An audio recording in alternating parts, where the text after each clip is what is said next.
Hey guys, so I know I told you I'd give up on this thing, but I couldn't stop because it didn't sound that hot. It seemed like the audio was rolling off too soon. So I took a look at the audio filter that they build in, which is a series LC filter made of a 10 microfarad and 100 millihenry coil, and I'll zoom in. That on the diagram is right there. So there's the inductor and there's the capacitor. Those two things form a series circuit. And I went to look at the values, and sure enough, they had it peaking way too low. So I went to look and I found out with the current values, when you calculate that, it's like 160 hertz, which is way too low. So I measured that and I found out it was true, that the peak was way, way, way down below where you'd want to peak your CW note. So some quick calculations, you can come up with these sort of values. So 0.3 microfarad says it's supposed to be about 900 hertz. So you can see over here, these are 0.1 microfarad each. They're 0.1, 0.2, 0.3, 0.4, 0.5, all in parallel. So it turned out that 0.3 calculated wasn't what I needed to get to the real value for the actual circuit because of interactions with all the other parts. So kept adding them until I got a peak at around 966 hertz, which is a little bit high. Most people like 800, but that was a convenient value. So I know that I need to find a 0.5 microfarad cap and put that in place of this 10 microfarad cap that was here earlier. And that brings the filter down to a nice 900 hertz. I'll let you hear it.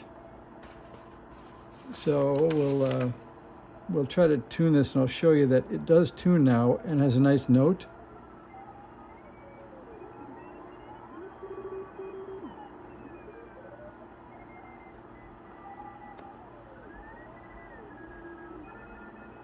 See, so most of these are pretty weak, but you can tell anyway. You can pick out a signal to listen to now with this. The filter is pretty well peaked.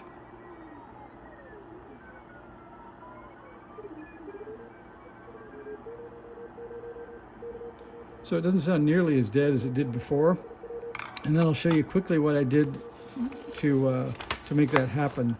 So I have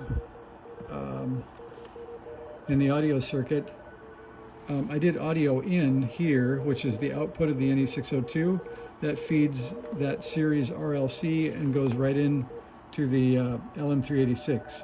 So I've got an audio jack there.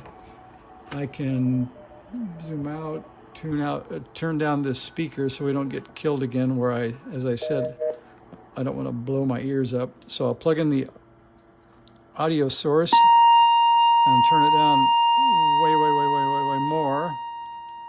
And then you can see on the scope, I think, we'll see how that comes out for you guys. I'll turn it up a little bit. So there's the audio note we're getting. And if I tune it down, first of all, you can see with this delta tune mechanism here that if I go for those two peaks, it's about 935 hertz. Now watch the amplitude, which is at its peak at 900. If I go lower, you can see it dropping down. And if I go higher, you can also see it dropping down. So that shows the filter actually has a peak at about 900 hertz or 930, which is close enough for playing with the frog sounds. But before, it never would peak. It would peak down at about 150 hertz, which is useless for CW. So the radio got a little hotter and the filter got much more useful. So if you were to do this for yourself, you can go in and you can change CP8 from a 10 microfarad 16 volt to about a 0.5 microfarad at whatever you can get, 15 or 20 volts. And you'll have a much better audio filter. And I think a better radio, even though you're still crystal controlled, at least you can pick signals out of the dirt. So that's where we're going to leave it. I'm now going to move on, as I said before, to the Sierra and start on the audio circuit there. So thanks, guys, for hanging in there. I think this is as good as the frog sounds gets. Bye.